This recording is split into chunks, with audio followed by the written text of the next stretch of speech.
लाडक्या बहिणींच्या खात्यावर पैसे जमा झालेले आहेत। 2 महिन्यांचे 3000 रुपये खात्यात जमा होण्यास सुरुवात झालेली आहे।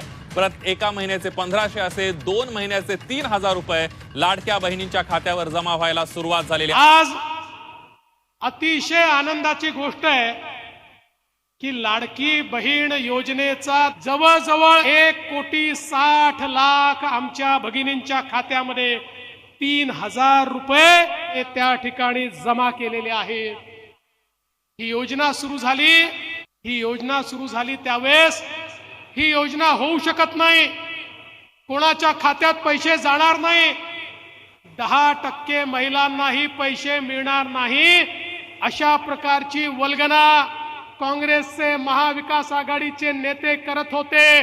त्या नेत्यांना माझं आव्हान आहे, अरे आमच्या बहिणींना विचारा, त्यांच्या खात्यामध्ये पैसे पोचलेले आहेत। तुम्ही कितीही या ठिकाणी दूषणं दिली, अरे मुद्दई लाख बुरा चाहे तो क्या होता है, वही होता है जो मंजूर खुदा होता है। आमच्या बहिणींना आम्ही सांगितलं आणि त्यांच्या खात्यामध्ये ते पैसे पोचवले।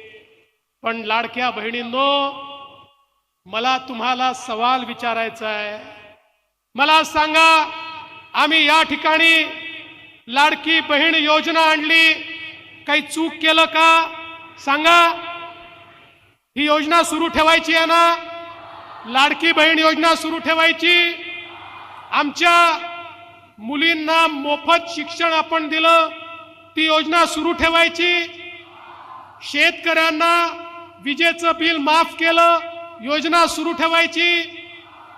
महिलांना एसटी मध्ये 50% सवलत दिली, योजना सुरू ठेवायची। गुलाबी रिक्षांची योजना आणली, योजना सुरू ठेवायची। शुभमंगल विवाह योजना आणली, आपण ती सुरू ठेवायची। या ठिकाणी पुण्यश्लोक अहिल्यादेवी स्टार्टअप योजना आणली, ती आपण सुरू ठेवायची। आमची लेक लाडकी योजना, ज्याच्यामध्ये घरी मुलगी झाली तर 1 लाख रुपये तिला 18व्या वर्षी मिळतील, योजना सुरू ठेवायची। सांगा बंद करायच्या का? जरा तुम्ही सांगा बंद करायच्या का?